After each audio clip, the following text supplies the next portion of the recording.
un élément que plusieurs ne savent pas sur ma personne.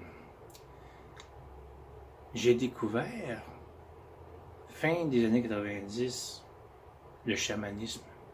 La nature m'y a conduit d'une drôle de manière, en découvrant plus ou moins comment communiquer avec le monde invisible, même si ça semble impossible, mais ça se fait.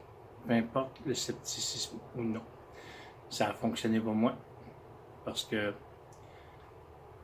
j'ai fait un essai sur l'individu, que ce soit homme ou femme, aucune idée. À ce moment-là, je ne le savais pas.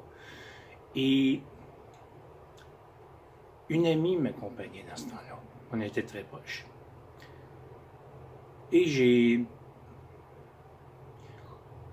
suggéré,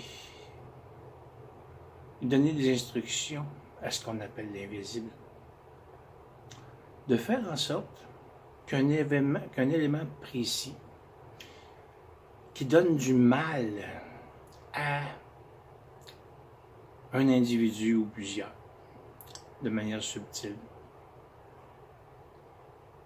pour découvrir qui était derrière. On va rappeler ça, j'ai été poignardé dans le dos. Puis ça m'a causé des problèmes plutôt sérieux, irritables, fatigants. Il fallait que je sache qui avait fait le coup, sachant pourquoi. Mais alors savoir qui était derrière. Donc j'ai instruit l'invisible pour que la personne en question subisse un petit traumatisme, un petit problème dans sa vie. Quelques jours plus tard, on rencontrait la personne dans un resto et elle était traumatisée due à